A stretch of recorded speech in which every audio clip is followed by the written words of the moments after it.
prosseguindo com o estudo reflexivo, sistêmico das obras de Allan Kardec do Evangelho de Jesus, nós continuamos com o módulo 10, o significado das leis divinas nas relações sociais. No nosso encontro de hoje, nós continuaremos a trabalhar a transformação moral da família. A terceira parte, o objetivo é de refletir sobre a transformação moral da família, base da sociedade, por meio do desenvolvimento das virtudes cristãs.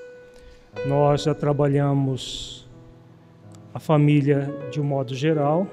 No encontro passado, nós trabalhamos a relação conjugal saudável e hoje nós vamos trabalhar a relação pais e filhos, a relação da família como um todo, por consequência.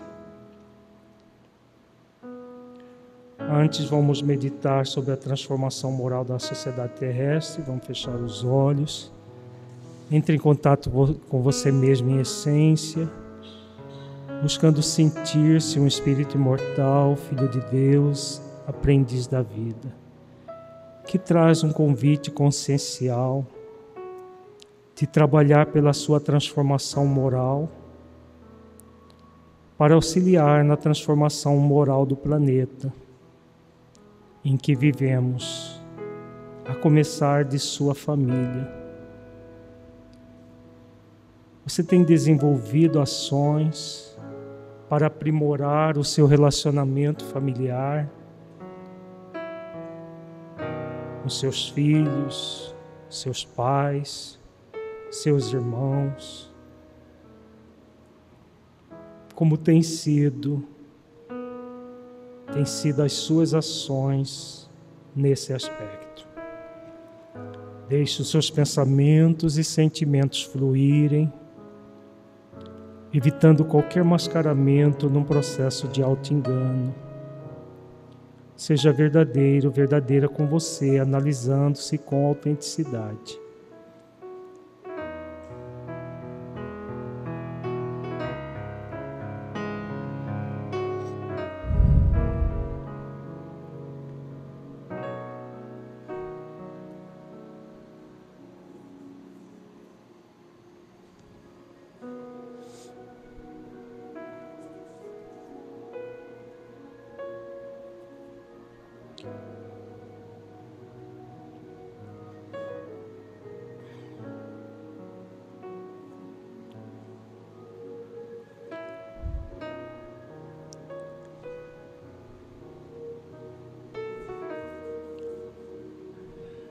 Gradualmente, vamos voltar ao estado de vigília para a reflexão doutrinária. Então, como nós falamos, nós estamos trabalhando a transformação moral da família. A família como sendo a célula base da sociedade humana. No mundo de regeneração, as relações familiares deverão tomar uma conotação muito diferente daquela que nós estamos acostumados. Então, nós estamos vendo as várias questões atinentes à transformação da realidade familiar. Nós começamos a refletir que essa transformação começará com a questão da igualdade de direitos entre homens e mulheres. No capítulo sobre a lei de igualdade, nós encontramos lá uma série de reflexões acerca da igualdade de direitos entre os homens e as mulheres. E nós vimos também que a igualdade de direitos, desigualdade de deveres, das funções, e a repercussão disso na família, como a base de uma família equilibrada, em que o casal está na família vivenciando uma relação de igual para igual, onde não existe um chefe da família, seja o homem, seja a mulher, como se pretende hoje também, mas que ambos estejam em igualdade de condições. Nós vimos no nosso encontro passado que essa igualdade vai primar por um casamento centrado nas leis morais, especialmente na lei de amor, justiça e caridade. Ainda temos na terra os casamentos ligados mais a questões outras que não a relação de amor, de afeto, casamentos por interesses econômicos, casamentos por interesses psicológicos, de fuga da família de origem e várias situações que nós analisamos no nosso encontro passado, e a lei de amor como sendo a lei que deve nortear as relações conjugais, consequentemente, a relação entre os pais e os filhos. Então, no nosso encontro de hoje, nós trabalharemos a paternidade e a maternidade como uma missão do espírito imortal, uma missão a ser desenvolvida a partir dessa relação conjugal centrada na lei de amor. Quando a relação conjugal está centrada na lei de amor, a missão da pater-maternidade, nós falamos pater-maternidade porque há igualdade na relação do pai e da mãe nessa missão transitória que ocupam. Então, só teremos uma família harmonizada a partir da relação conjugal harmonizada, centrada verdadeiramente na lei de amor, e nós vimos o que é amor para espíritos em evolução, como no nosso caso, que não é uma coisa acabada e pronta, como há uma tendência dos casais buscarem o amor romântico. O amor romântico é aquele amor pronto e acabado, em que as pessoas vão apenas usufruir do amor. Isso não existe do ponto de vista evolutivo. O amor pronto é o amor que se construiu ao longo do tempo. Então, do ponto de vista do espírito imortal, o espírito que está em evolução, o amor ele é construído diariamente na própria relação.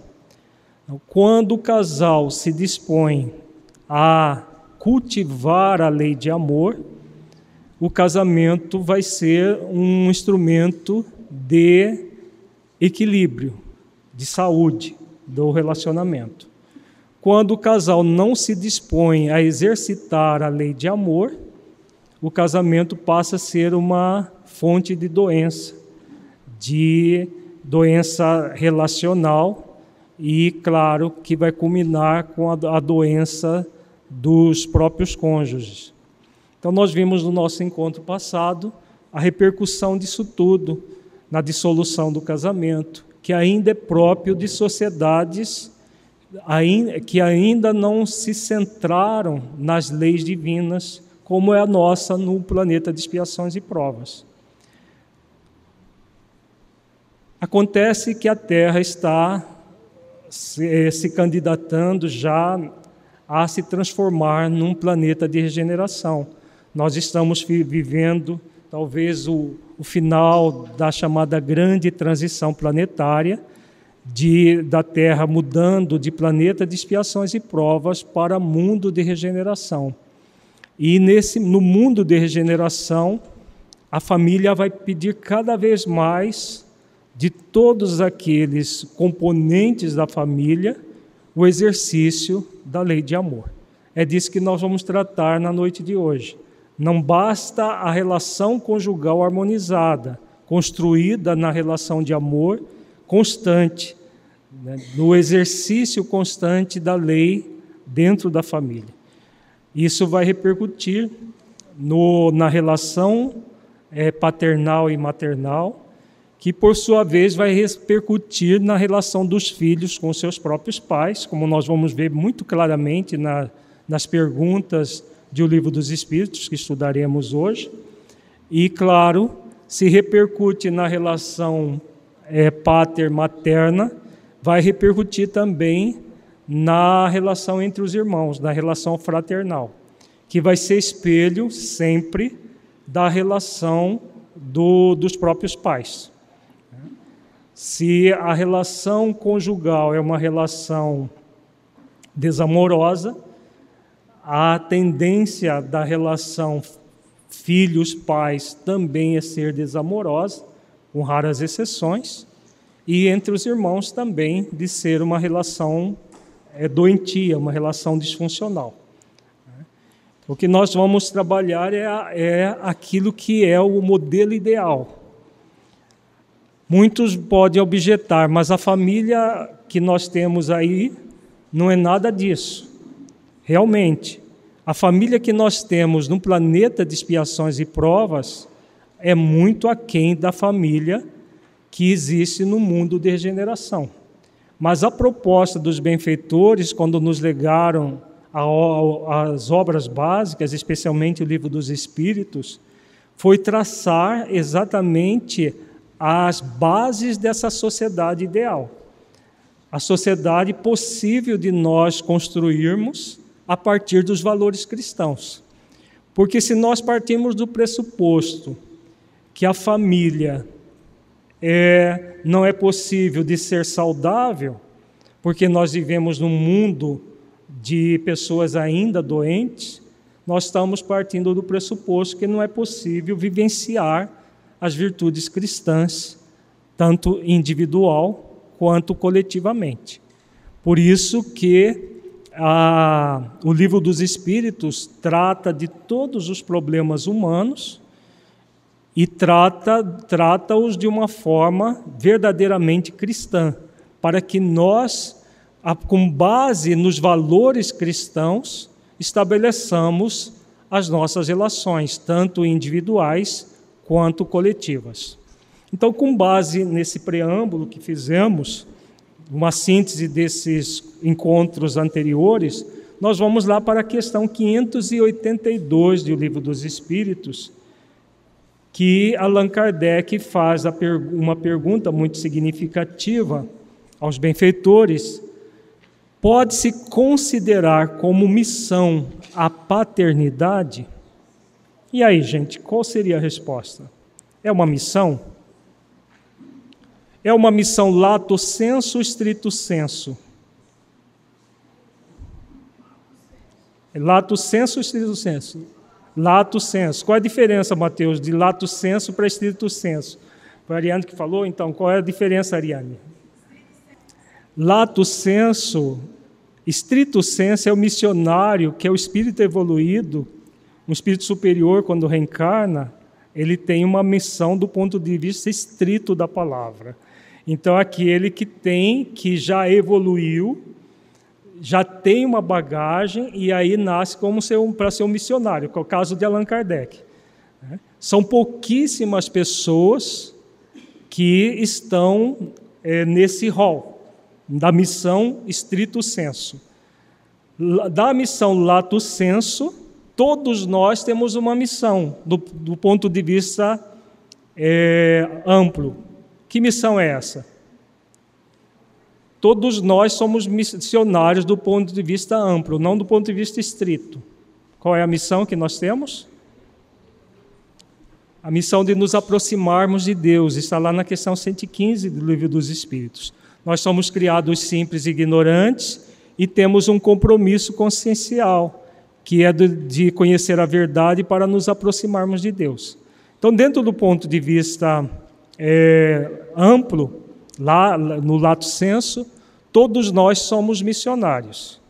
E todo pai e toda mãe, independente da condição, também é um missionário do ponto de vista amplo, né? Não do ponto de vista estrito, porque do ponto de vista estrito não teríamos evolução para sermos missionários. mas do ponto de vista amplo, sim. Então vejamos, é exatamente isso que os benfeitores falam, é sem contestação possível, uma verdadeira missão, e ao mesmo tempo, grandíssimo dever, e que envolve mais do que o pensa o homem, a sua responsabilidade quanto ao futuro. Vejamos a amplitude desta resposta. Aqui é a primeira parte da resposta. Então, nós temos que sim, que é uma verdadeira missão e que é um grandíssimo dever. De que lei os benfeitores estão falando aqui, nessa primeira parte da resposta da questão 582? Ali que leis, é mais do que uma lei aqui. Lei do dever é uma delas, qual outra? Lei do trabalho, que mais? Lei de responsabilidade, né? Então vejamos aqui, as que eles tratam diretamente. É claro que outras leis estão envolvidas, como a lei de amor, justiça e caridade, lei de liberdade, né? Porque é uma escolha, a missão, a paternidade ou maternidade, mas nós temos mais diretamente esse trabalho que envolve o dever de realizar ações a partir do momento que a pessoa se colocou dentro daquela missão. Então, a partir do momento que ela se colocou na missão da maternidade, ela tem um dever a ser cumprido, com base na lei do dever, e uma responsabilidade frente a essa escolha. Porque muitos vão dizer, mas eu não escolhi ser pai ou ser mãe. Estava fazendo sexo e de repente aconteceu. Mas quem faz sexo sabe que fazer sexo gera filhinho? Sabe. Então, sabe que fazer sexo gera filhos. E se sabe disso, ao usar a lei de liberdade para fazer sexo, assume a responsabilidade sobre os filhos que vierem, independente deles serem planejados ou não. Independente de serem planejados ou não, vão assumir essa responsabilidade. Mas se a pessoa faz o filho e não quer assumir responsabilidade, não tem? Por exemplo, um pai que engravida uma mulher e como ele estava só a fim do gozo, ele simplesmente abandona a companheira, deixando ela com o filho. O que acontece? Ele usou a lei de liberdade, não usou? Ele não tem nenhuma responsabilidade em relação a esse filho, que ele foi instrumento, que ele doou o espermatozoide. Independente dele assumir ou não a responsabilidade está aí. Liberdade, responsabilidade, causa e efeito. As três leis que andam sempre juntas. Ninguém vai pretextar que não sabia das possibilidades, salvo se houver uma debilidade mental, como é o caso de estupros, que eu acho que é chamado até pela sociedade de estupro de incapaz, que uma pessoa estupra outra pessoa que tem uma debilidade mental que não tem condições de discernir o que está acontecendo. Aí é o caso de nascer uma criança que uma das partes não tem responsabilidade. A responsabilidade cabe toda a parte que usou. Mas voltando à questão da família, que é o nosso objetivo aqui. Então nós estamos vendo que a paternidade, a pater-maternidade é uma missão, está intimamente ligada à lei do dever, lei de liberdade e de responsabilidade. Tudo o que vai acontecer a partir dessa ação dos espíritos vai ser colocada na conta da vida deles. É o que nós vamos ver na segunda parte aqui da resposta. Deus colocou o filho sob a tutela dos pais, a fim de que estes o dirijam pela senda do bem, e lhes facilitou a tarefa, dando àquele uma organização débil e delicada, que o torna propício a todas as impressões. Muitos há, no entanto, que mais cuidam de aprumar as árvores do seu jardim e de fazê-las dar bons frutos em abundância, do que de formar o caráter de seu filho. Vejamos aqui, nesta segunda parte da resposta, nós temos o grande objetivo da pater-maternidade. Que objetivo seria esse? Dirigir os filhos para o bem, né? E formar o caráter do filho. Então, daqui nós vamos tirar algumas funções da paternidade e da maternidade. Qual é a primeira função da paternidade e da maternidade? Os nossos filhos são nossos filhos? Ou são filhos de Deus que estão conosco, irmãos e humanidade que estão conosco momentaneamente? Então, são irmãos e humanidade que estão momentaneamente conosco. Então, qual é a primeira função da pater-maternidade? Colaborar com Deus na direção desses espíritos na senda do bem, formando o caráter dele, auxiliando para a formação desse caráter. Então, essa colaboração. O labor é de quem? De quem é o labor? Do filho. Quem que colabora? O pai e a mãe. Então, o pai e a mãe têm a função de colaborar. O labor é do filho. Dirigi-los pela senda do bem, formar o caráter.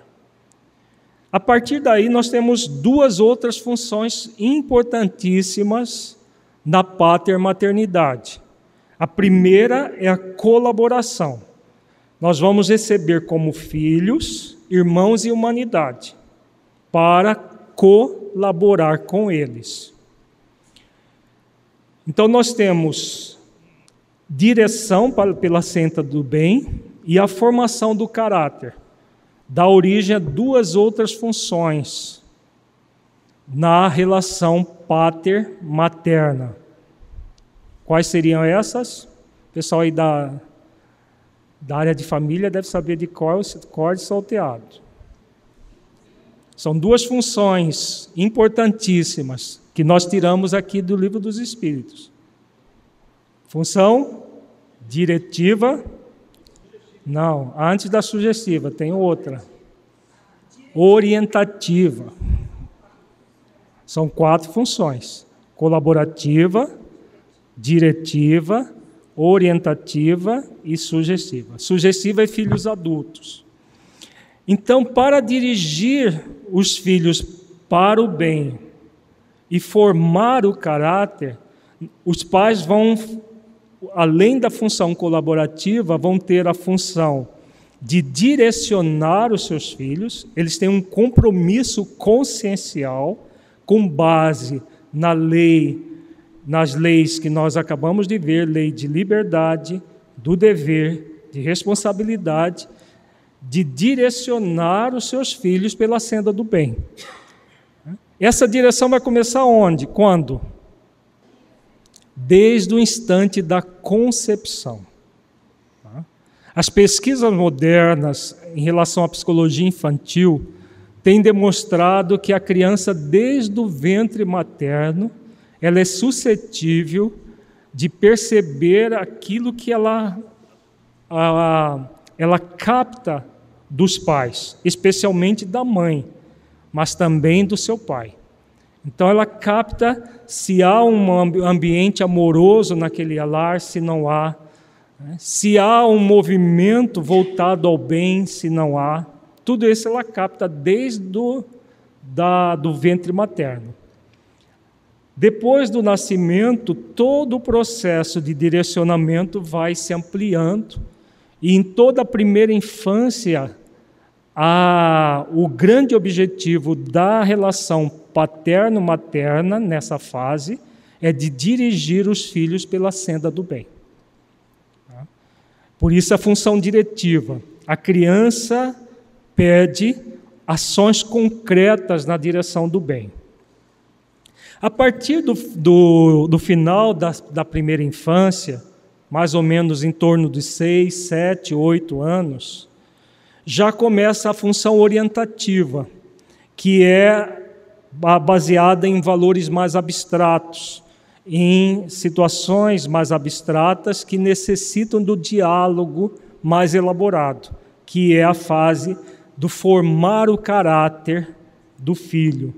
Essa fase de orientação daquele espírito que já foi trabalhado de uma forma diretiva pela senda do bem, que já está sendo trabalhado, melhor dizendo, e aí, a partir do trabalho que vai se fazendo com ele, vai se aprimorando o instrumento do diálogo para que o caráter seja cada vez mais formado, a partir da senda do bem que não se interrompe.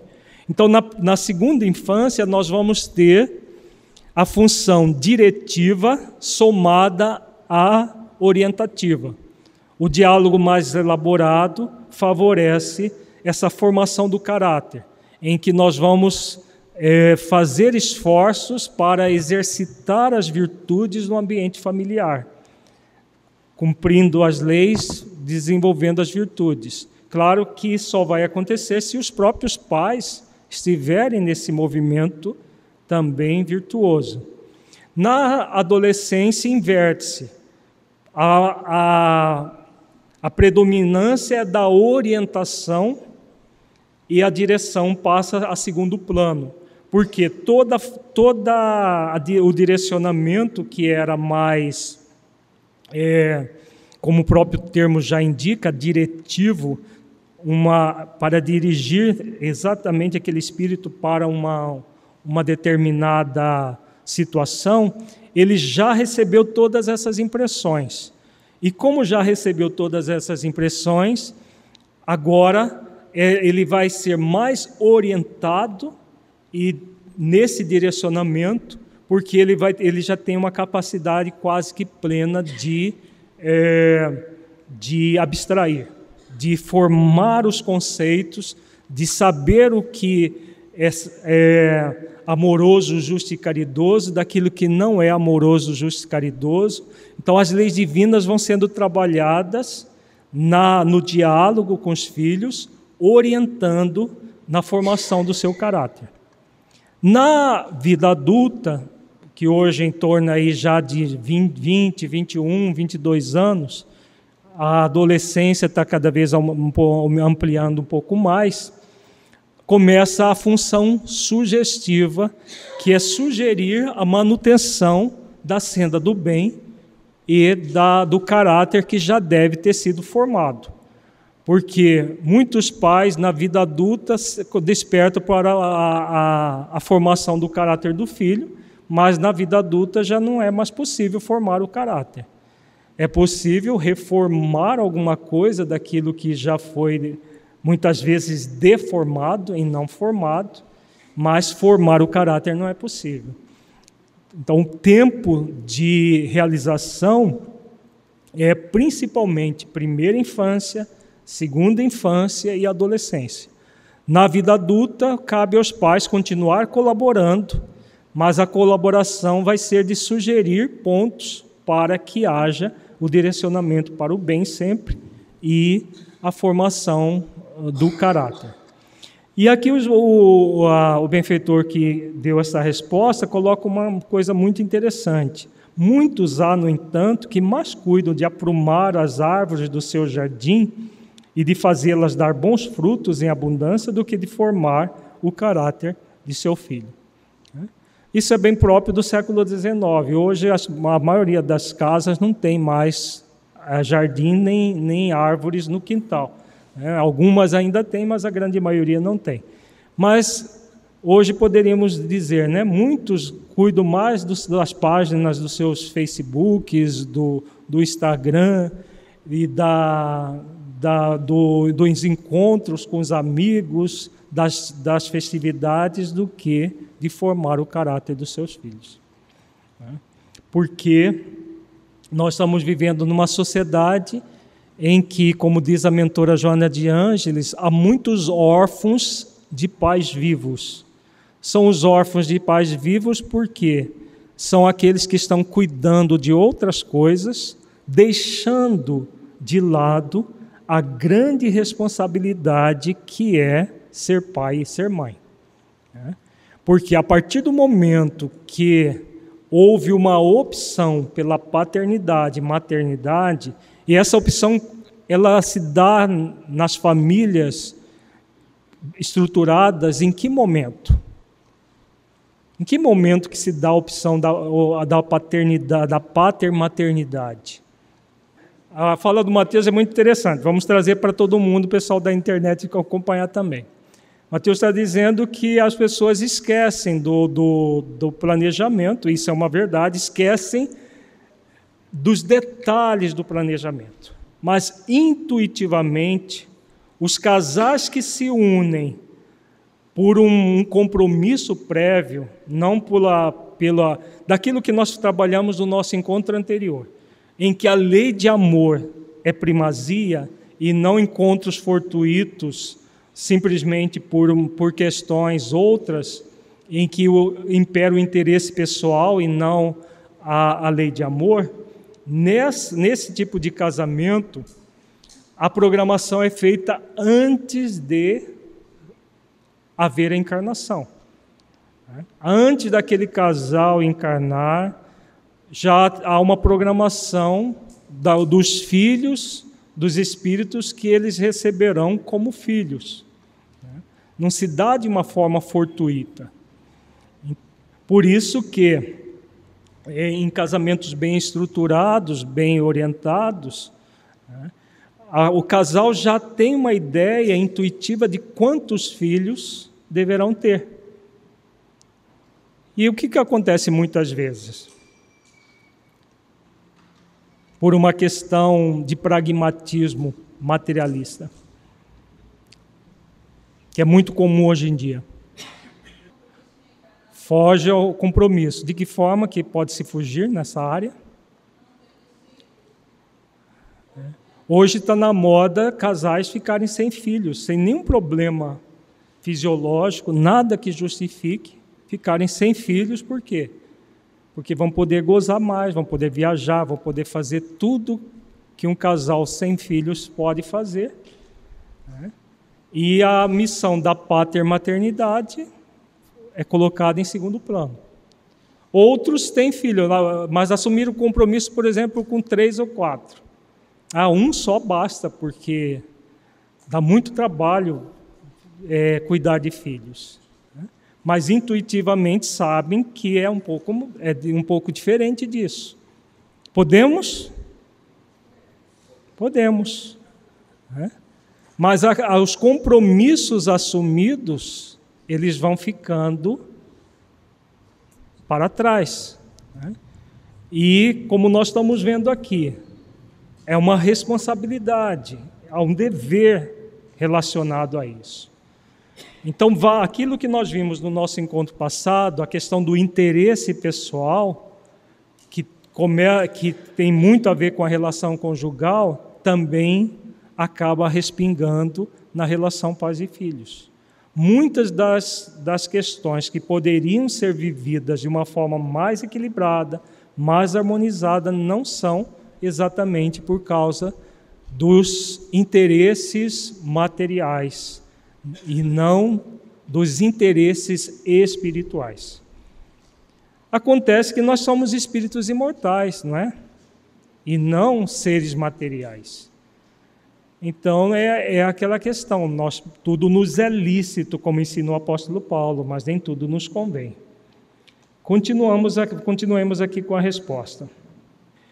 Se este vier a sucumbir por culpa deles, suportarão os desgostos resultantes dessa queda e partilharão dos sofrimentos do filho na vida futura, por não terem feito o que lhes estava ao alcance, para que ele avançasse na estrada do bem. Vejamos aqui o final da resposta. A partir do momento que não se cumpre a lei do dever e a lei de responsabilidade, quais são as possíveis consequências? Quando as pessoas se ignoram as leis do dever, a lei da responsabilidade, o que pode acontecer? Sofrimento deles próprios ou de terceiros.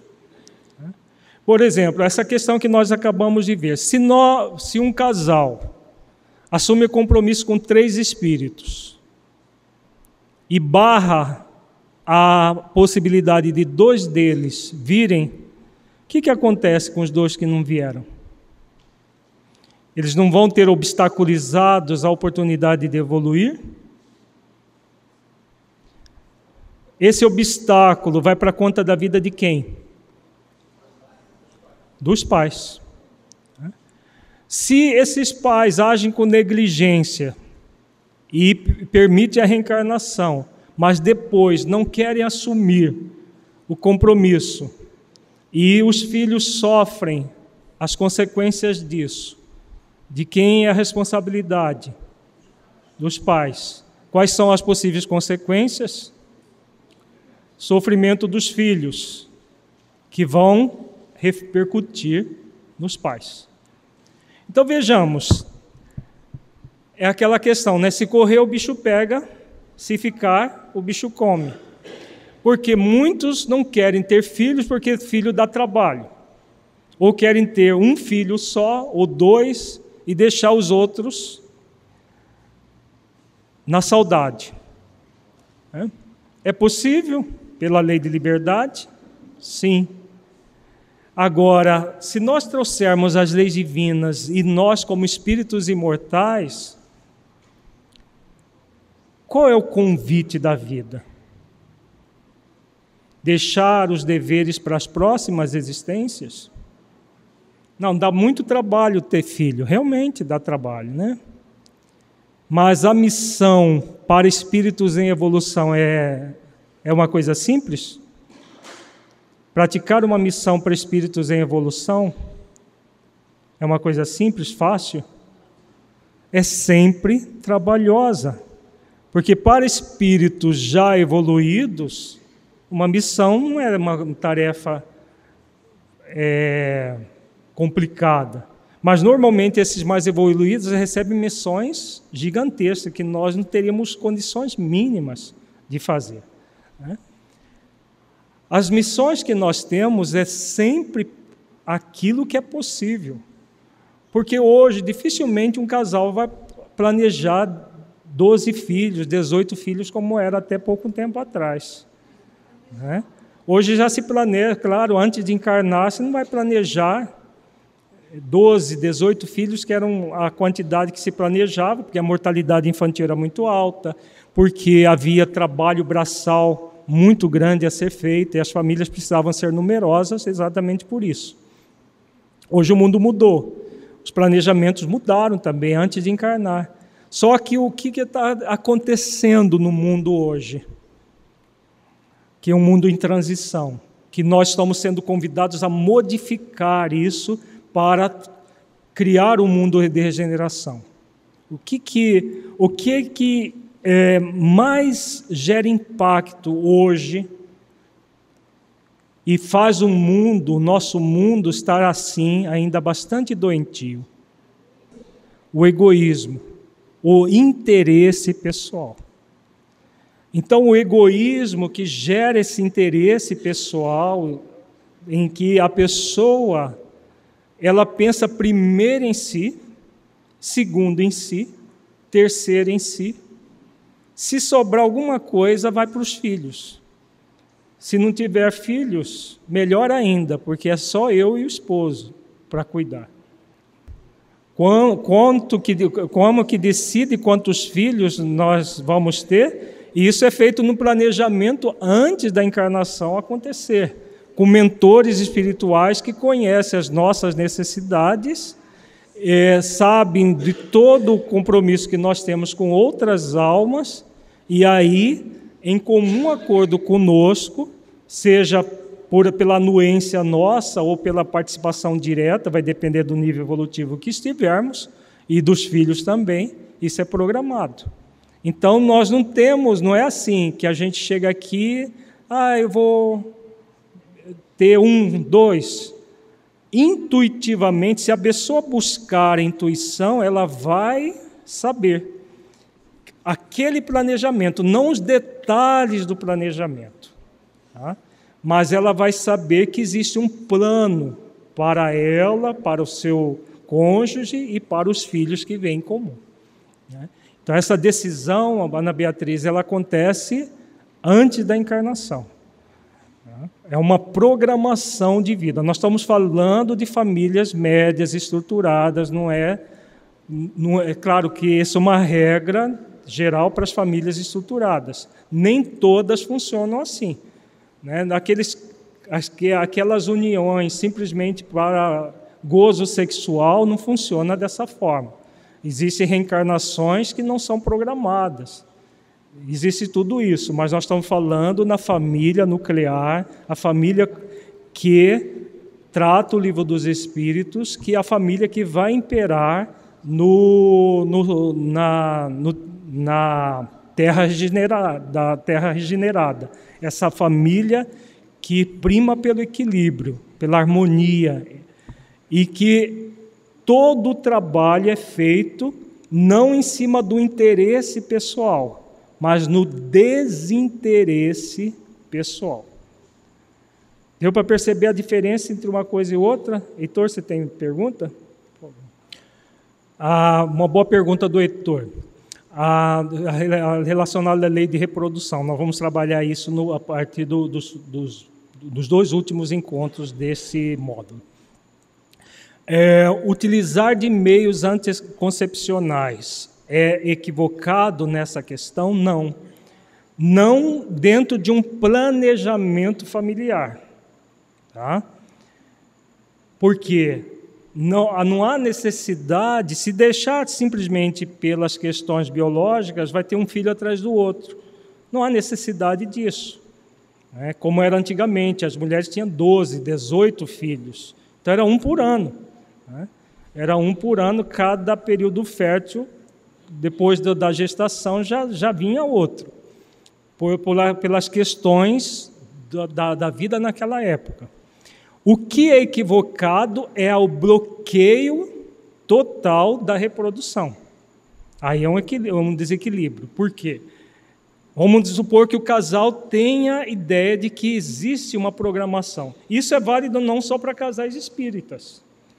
Porque o casal que não é espírita, mas pelo menos é espiritualizado, porque o materialista pura e simplesmente não pensa nessas questões, eles têm uma intuição de que há uma programação.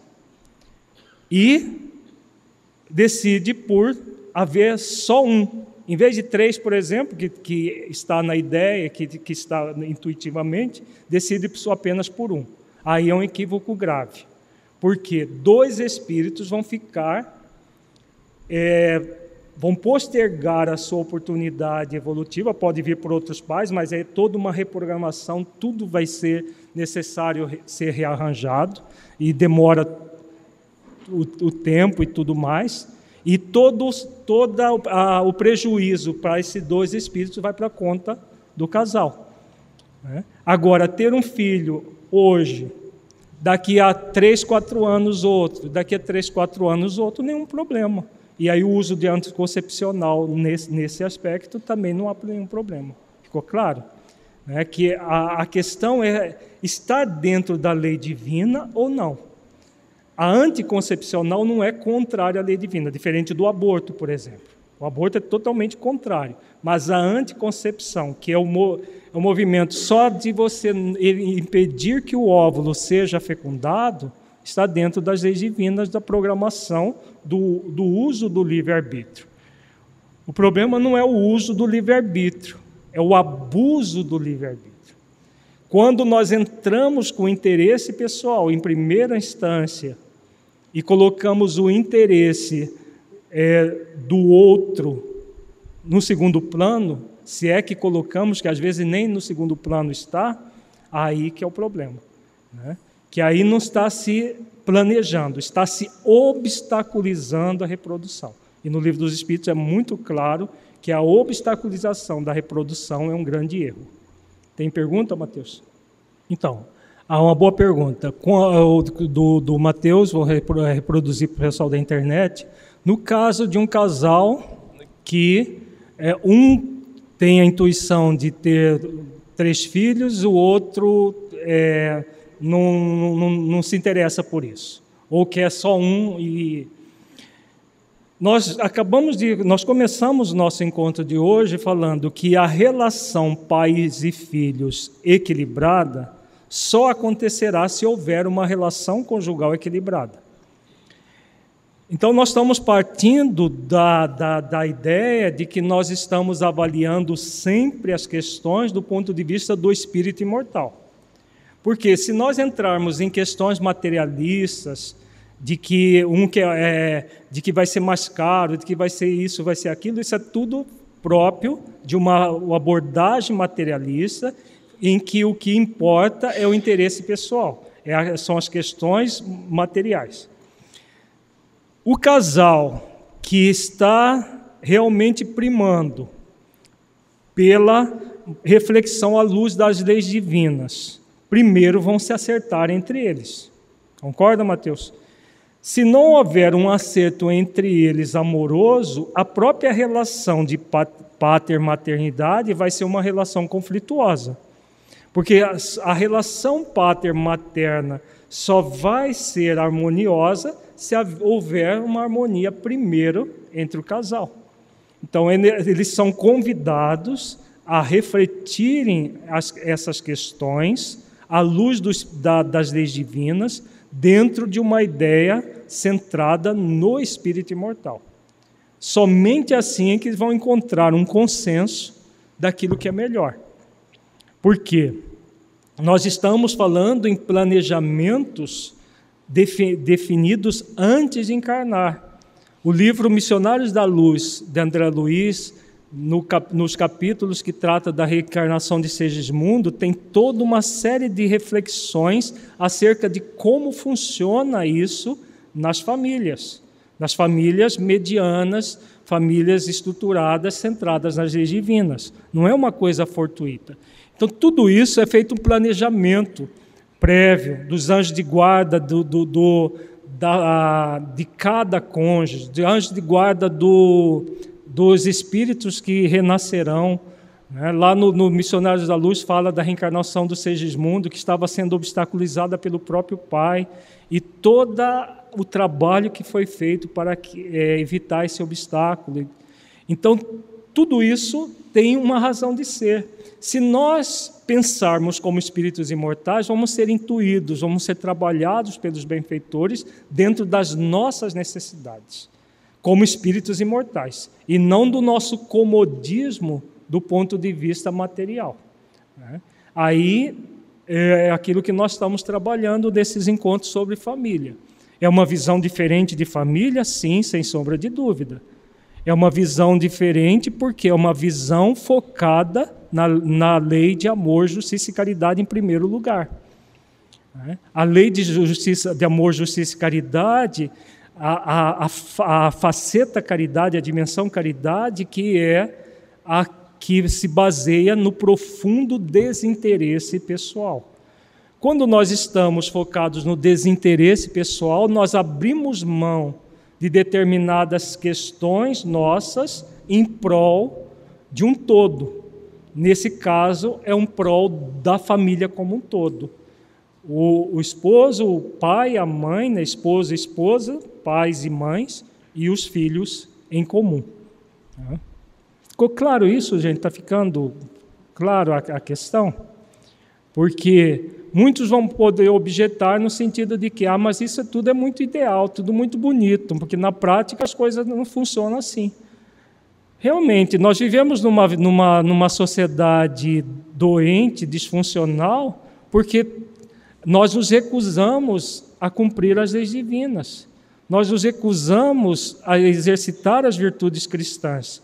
E se nós recusamos a exercitar as virtudes cristãs e cumprir as leis que nos geram equilíbrio, nós vamos ter famílias disfuncionais, nós vamos ter o tempo todo atritos, conflitos e problemas vários, que são muito próprios das famílias em planeta de expiações e provas como o nosso. Acontece que o convite consciencial para todos nós é começar já a transformação moral desta sociedade que está construindo um mundo de regeneração. Porque quando é que nós vamos ter um mundo de regeneração? Quando nós nos decidirmos regenerar. Se nós partirmos do pressuposto que as coisas não são bem assim, que as coisas são muito teóricas, mas na prática não funciona, e ficarmos num movimento desculpista e não assumirmos as responsabilidades que nos cabem, nós não vamos ter um mundo de regeneração. Na verdade, o mundo de regeneração vai acontecer, independente de nós ou não. O que pode acontecer é que, se nós não quisermos nos regenerar, é claro que nós vamos ter um planeta que Deus vai providenciar para nós. É simples assim, porque só vai permanecer aqui aqueles que realmente quiserem praticar as leis divinas e desenvolver as virtudes cristãs. Não vai ter espaço diferente para outro tipo de ação. Sim. O Mateus levanta a questão do planejamento financeiro. É importante, sim. Acontece que hoje tem muita mais gente atrás de supérfluos, de coisas que não são importantes para o espírito imortal, do que aquilo que é importante para a evolução do espírito imortal. E aí coloca as coisas supérfluas em primeiro lugar e as questões espirituais em segundo lugar. E aí o planejamento que nós fizemos lá, antes de encarnar, que estávamos focados totalmente na ideia do espírito imortal, quando chega aqui a gente quer fazer diferente.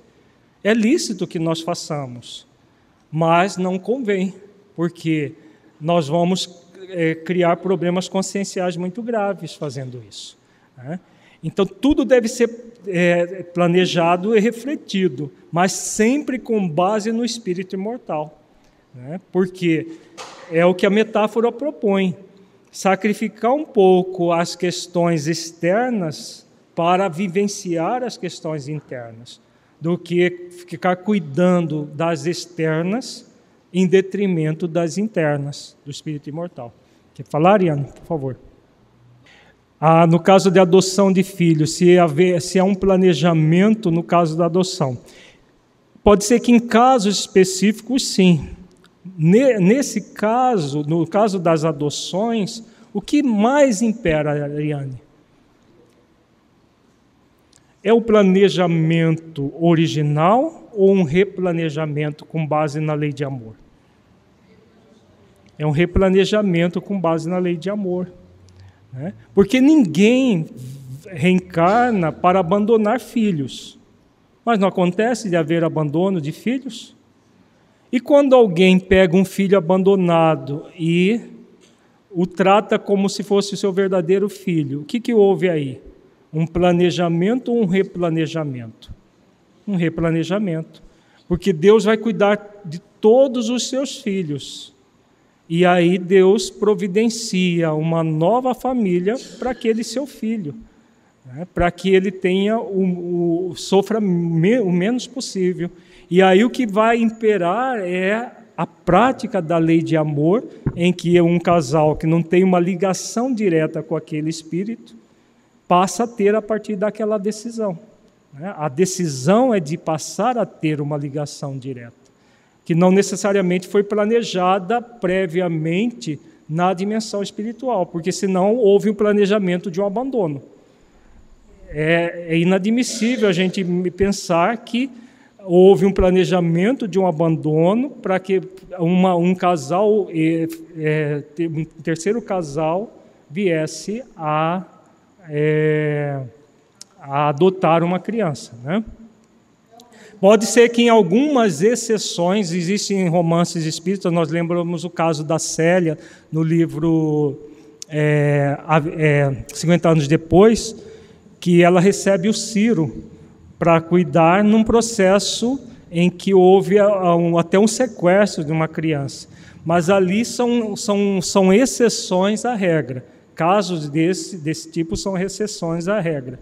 A regra geral é que ninguém reencarna para abandonar ou para sequestrar uma criança e ter novos pais. É a lei de amor entrando ali no profundo desinteresse pessoal para acolher aquele filho de Deus que como irmão em humanidade, momentaneamente como filho.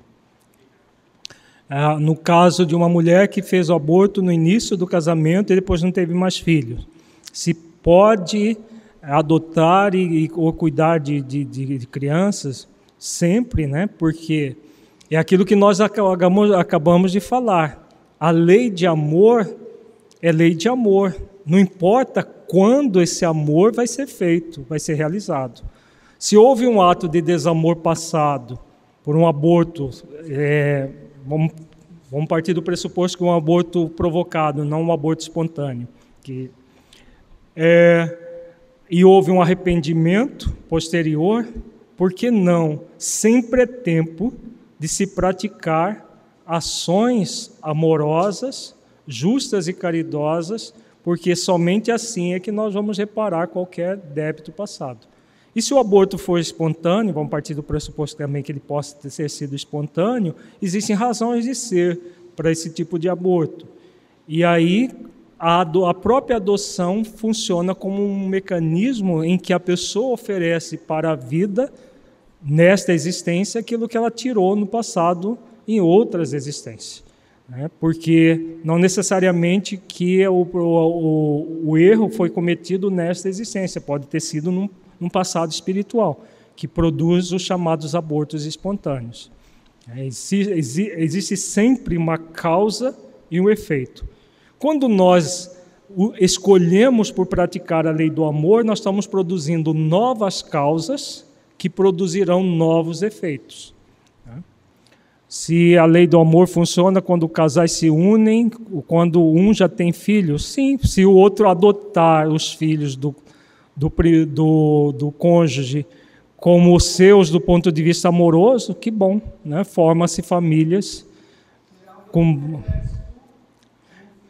Sim. A lei de amor, ela é lei que rege a vida, né? Lei de amor, justiça e caridade, ela rege a vida. Todo ato amoroso, justo e caridoso, vai ser um ato de benevolência, né, que vai engrandecer quem o pratica, em qualquer circunstância, qualquer uma. Ieda? Sim. O comentário que a Ieda faz do caso de famílias que resolvem por diminuir a quantidade de filhos para oferecer supérfluos aos filhos que passam a ter. É uma realidade muito séria hoje em dia, em que os valores do espírito imortal são colocados em segundo plano. Existem esses casos e na outra questão que ela apresenta, um casal que planejou 4 filhos, 2 desafetos e 2 afetos. Os 2 afetos vinham por último para auxiliar a família, e eles resolvem por fechar a porta exatamente para os 2 afetos. Tem até um conto numa obra espírita que se intitula Com Menos Ficou Pior, que é muito interessante esse conto, em que eles fecharam a porta exatamente para o espírito que vinha para auxiliar a família, né? E acabou com menos filhos, ficando muito pior aquela família, exatamente porque negaram a reencarnação para o espírito com mais evolução. Queria auxiliar os pais e os próprios irmãos. Isso é uma possibilidade, porque nós não temos só afetos e desafetos, nós temos ambos. É o caso da reencarnação do Segismundo, que era um desafeto do pai. O primeiro filho já era um amigo dos dois, e o segundo era um desafeto do pai, que necessitaria reencarnar para evoluir. E ele estava negando a possibilidade para esse filho, né? Então o filho pode se revoltar e se tornar um obsessor do pai, nesse caso? Pode, é essa possibilidade. Ele, usando o livre-arbítrio, se revolta e passa a perseguir o próprio pai. Com menos, fica pior, né? Muitas vezes acontece isso. Se há o caso de criança abandonada, que o abandono pode ser uma expiação, pode.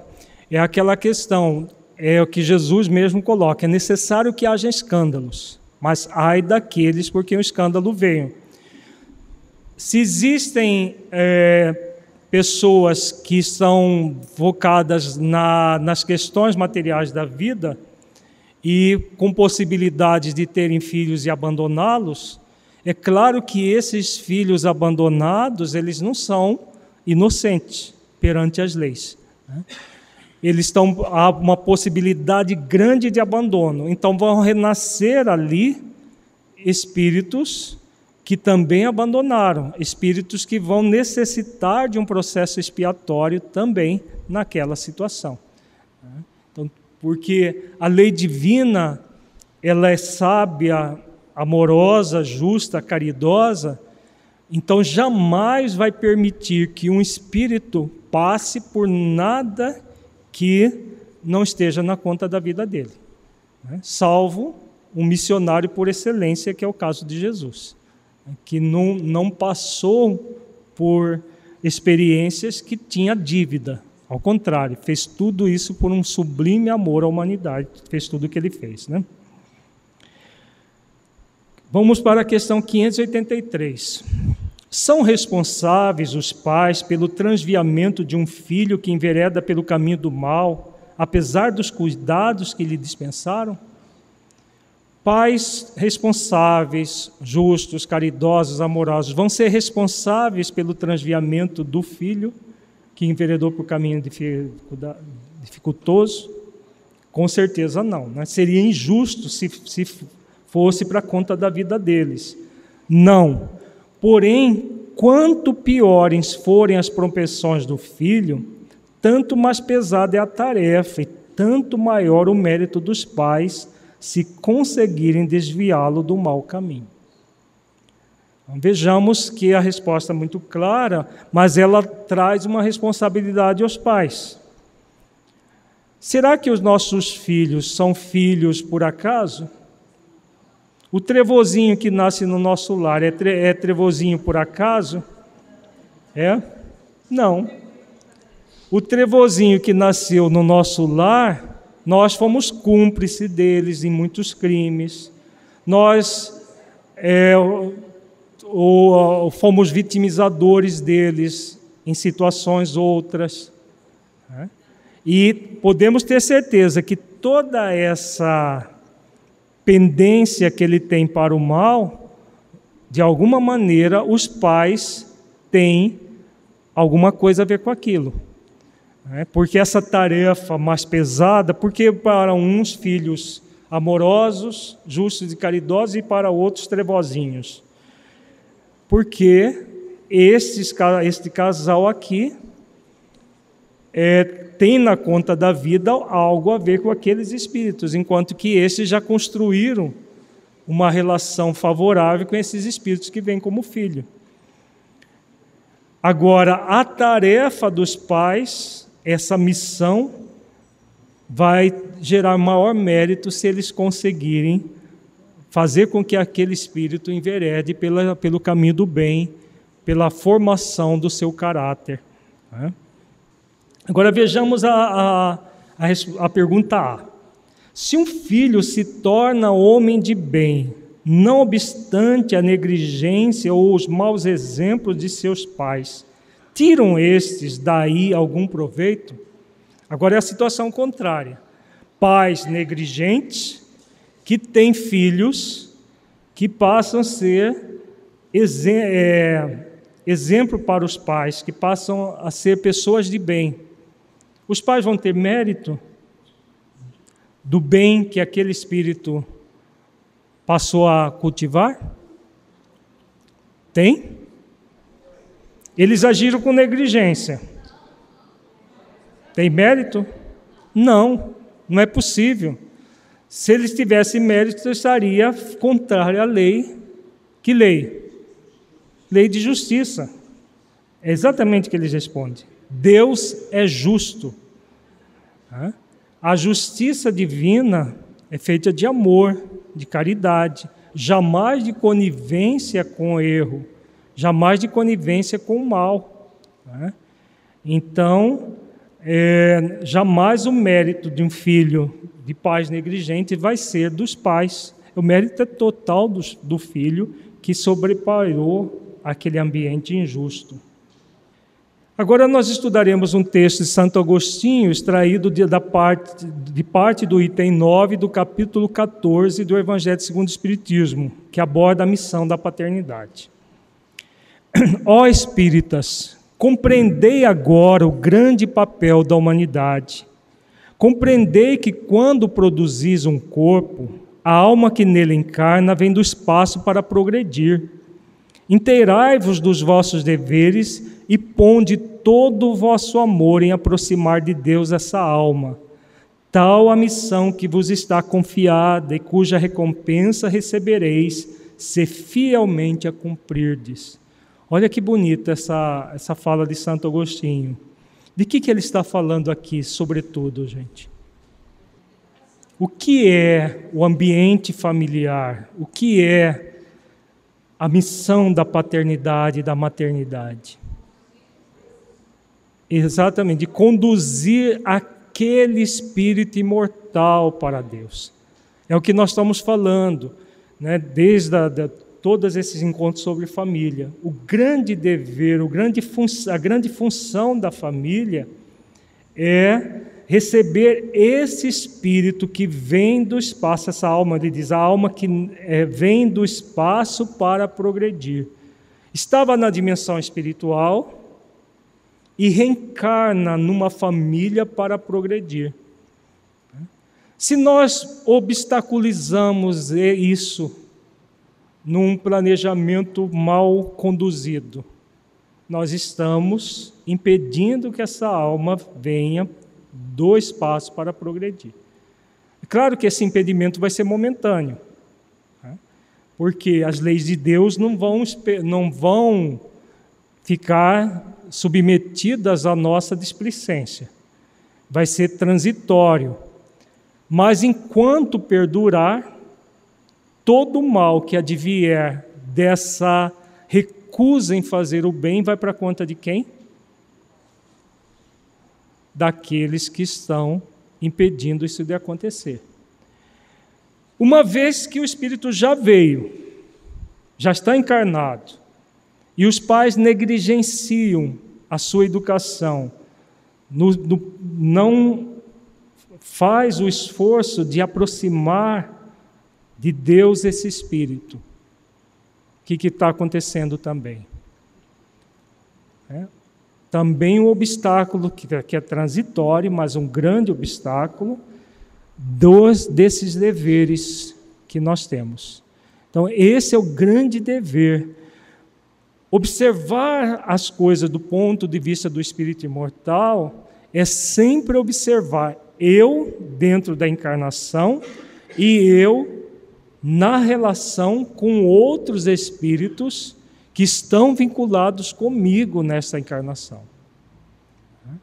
E o esforço de estar naquela existência, dando o melhor, fazendo os esforços amorosos, justos e caridosos que a vida nos convida.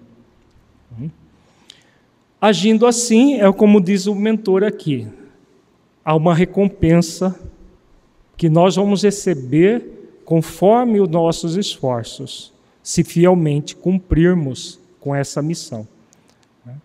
Então, isso tudo é um convite, que nós vamos aceitá-lo ou não. Podemos recusar antes da aceitação, podemos recusar durante o processo, mas, em qualquer circunstância, nós vamos ter ou a recompensa ou as consequências dolorosas em relação àquilo que escolhermos. Os vossos cuidados e a educação que lhe dareis auxiliarão o seu aperfeiçoamento e o seu bem-estar futuro. Lembrai-vos de que a cada pai e a cada mãe perguntará a Deus: que fizestes do filho confiado à vossa guarda? Se por culpa vossa ele se conservou atrasado, tereis como castigo vê-lo entre os espíritos sofredores, quando de vós dependia que fosse ditoso.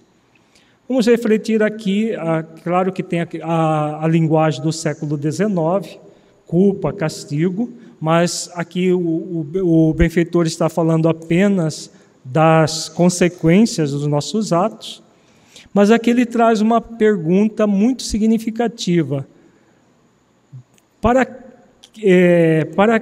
Como que essa pergunta vai repercutir em nós? É uma pergunta que Deus vai fazer para nós? Nós mesmos, né? A nossa consciência que fará essa pergunta. Porque as leis divinas já estão na nossa consciência. As leis nos convidam a agir de conformidade com elas. Então, se nós agimos, muito bom para nós. Agora, se agimos de forma diferente, aqui vamos substituir culpa por responsabilidade. Se por responsabilidade vossa ele se conservou atrasado, tereis como consequência vê-lo entre os espíritos sofredores, quando de vós dependia que fosse ditoso. Se um pai e uma mãe vê o filho que foi confiado à sua guarda como espírito sofredor, o que vai acontecer com esse pai e essa mãe? Vão sofrer juntos. Vão sofrer junto com aquele espírito. Porque estava na consciência deles o compromisso de guiá-los na senda do bem. Então vão sofrer juntos, é a questão da lei de causa e efeito. A causa não foi amorosa, os efeitos vão ser de igual teor. Então vós mesmos, assediados de remorsos, pedireis vos seja concedido reparar a vossa falta. Solicitareis para vós e para ele outra encarnação, em que o cerqueis de melhores cuidados, em que ele, cheio de reconhecimento, vos retribuirá com seu amor. A lei divina funciona de que forma? Vejamos que na linguagem do século XIX nós vimos lá culpa e castigo. Na verdade, responsabilidade e consequência, numa linguagem mais do século XXI. Agora, a lei é sobretudo de quê? De que Santo Agostinho está falando aqui? Ele está falando de uma lei muito sublime, que é pouco falada no movimento espírita. Que lei é essa? Lei da reparação, exatamente. Então, não existe erro que não possa ser reparado. Muitos de nós estamos na encarnação atual para reparar equívocos do nosso passado. Estamos nessa condição do Santo Agostinho. Já fizemos outras vezes, praticamos ações equivocadas com os nossos filhos. E hoje os temos novamente, muitas vezes, em nosso lar, para reparar. E aí o que vai acontecer? Se os esforços forem feitos realmente, aquela disfuncionalidade do passado pode se tornar uma funcionalidade no presente. A família disfuncional e doente do passado se tornar uma família funcional e amorosa no presente. Então, o que vai imperar sempre será que lei? A lei de reparação funciona a partir de que lei? Lei do trabalho é uma lei que está subjacente, mas é outra lei. Ela está ligada a qual outra lei? Muito diretamente. Porque o que leva um espírito a reparar? Que ações ele estará praticando? A reencarnação é um instrumento. É a lei instrumento que vai possibilitar. Se antes ele agiu de uma forma que gerou... Todas essas estão relacionadas, mas sem amor, justiça e caridade é possível reparar? A lei de reparação ela está intimamente ligada à lei de justiça. A lei de justiça, ou a dimensão justiça da lei maior, ela funciona de que forma? Com castigo e punição? Vejamos, parece que Santo Agostinho está contradizendo o parágrafo anterior, não está? Olha aqui, ó. Aqui ele fala de culpa e de castigo. Aqui, logo em seguida, ele fala de reparação. Vejamos que é apenas a linguagem, porque era a linguagem própria do século XIX. Não há contradição alguma. Ele estava falando de responsabilidade e consequência no texto anterior, e agora ele fala da lei que funciona em sintonia com a justiça divina, que é de castigo ou de reparação. O convite para o espírito é sempre reparar, não de ser castigado. Claro que algumas pessoas podem pensar, mas repetir tudo de novo é um castigo. Repetir tudo de novo é um castigo? Ou é uma oportunidade de aprender algo que nós nos recusamos a aprender? Vejamos que é tudo uma questão de concepção. A concepção que nós temos trabalhado é a concepção jamais centrada em processos punitivos, porque isso não faz parte realmente da lei divina. A lei é de convite à reparação. Agora, para o espírito rebelde, ele pode ver a reparação como um castigo. Aí sim, mas aí não é da lei. É o que vai levar o espírito a ver a reparação como um castigo? A rebeldia dele. Então, vejamos que é uma não reflexão em torno da lei de amor, justiça e caridade. Se ele não se conecta com a lei de amor, justiça e caridade, ele vai continuar usando a lei de liberdade de uma forma rebelde. E se ele usa a lei de liberdade de uma forma rebelde, ele pode ver até um convite à reparação como um castigo. Mais uma vez nessa família, que eu fiz, que mal que eu fiz para Deus para merecer essa família horrorosa que eu estou nela? Para Deus você não fez nada, porque não é possível fazer nada para Deus. Você fez para a sua consciência, você fez o mal para o outro. E agora você está de volta na mesma família, com o mesmo outro, com as mesmas situações, para reparar. Esse é o convite que podemos ver de uma forma diferente, equivocada. Não escorraceis, pois, a criancinha que repele sua mãe, nem a que vos paga com a ingratidão. Não foi o acaso que a fez assim e que vô-la deu. Imperfeita intuição do passado se revela, da qual podeis deduzir que um ou outro já odiou muito, ou foi muito ofendido, que um ou outro veio para perdoar ou para expiar. Então, vejamos que aqui ele delineia como funciona a lei de reparação. Se nós odiamos muito no passado, agora somos convidados a amar. Se nós fomos ofendidos no passado, somos convidados a perdoar. E aí todos os envolvidos vão ser convidados à reparação e não a permanecer naquele mal do passado. Mas esse convite, na prática, como que ele funciona?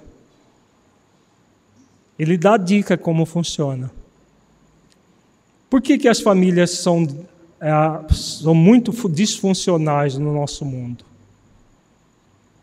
Porque em vez de superar o repúdio, Quando ele fala aqui, a criancinha que repele sua mãe, em vez de buscar superar isso, o que nós fazemos? Muitas vezes, nós ampliamos esse repúdio, né?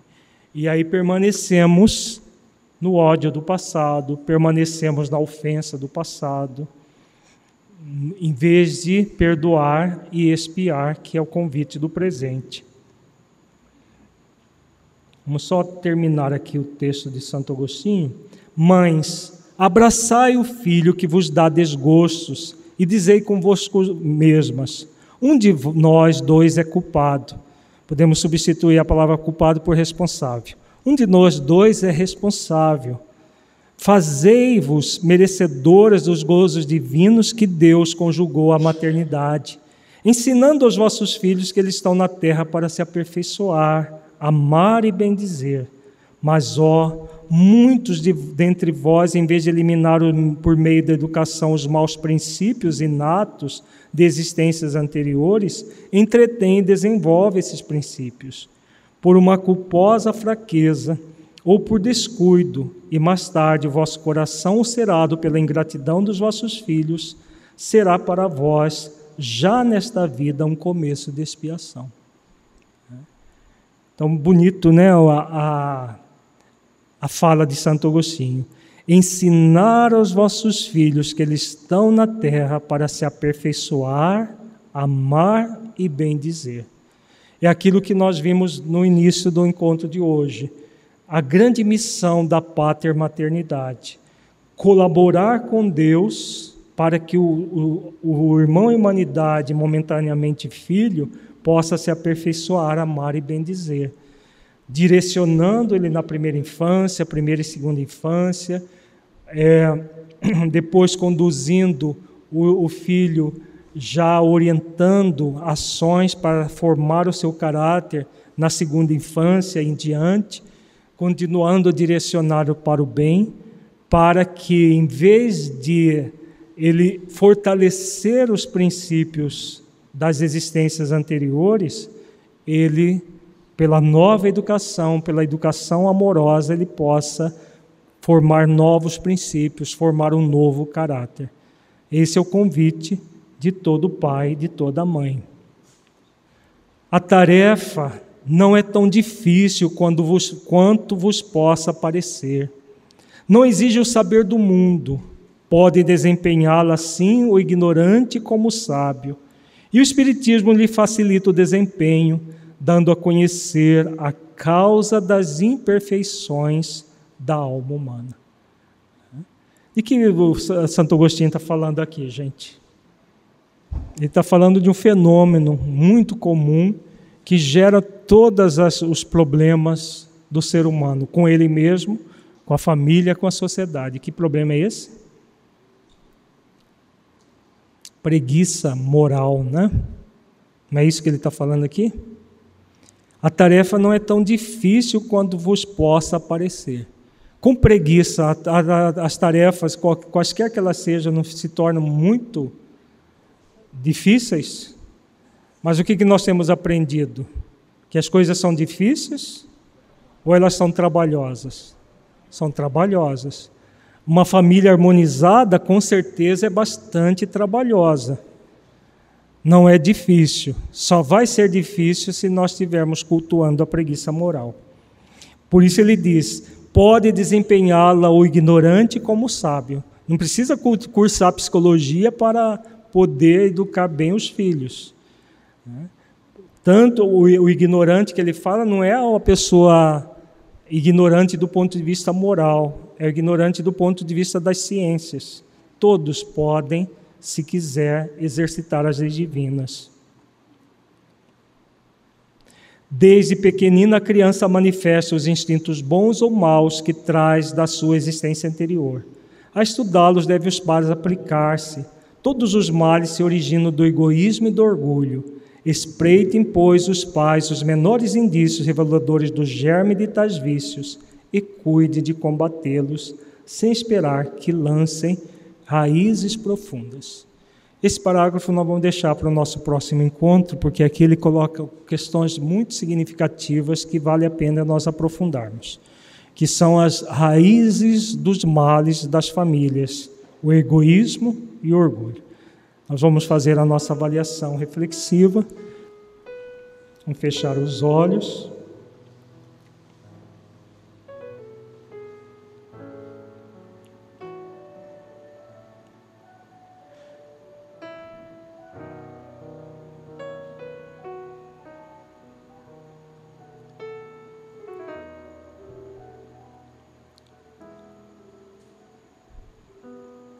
Do conteúdo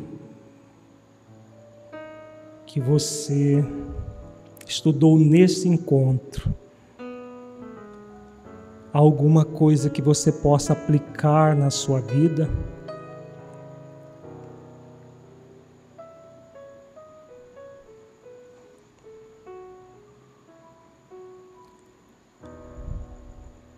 O conteúdo estudado mudou a forma como você entende a questão da missão, da pater-maternidade perante as leis divinas? Em caso positivo, que mudança foi essa?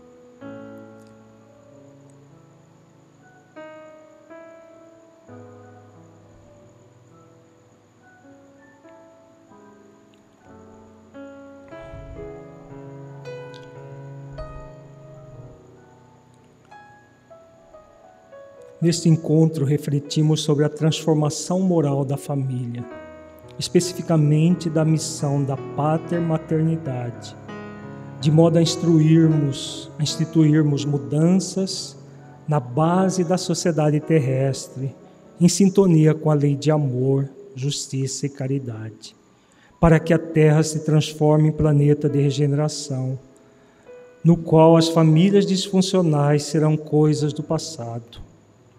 Você se vê auxiliando nessa transformação? Você tem feito esforços para tornar a sua família mais amorosa, justa e caridosa?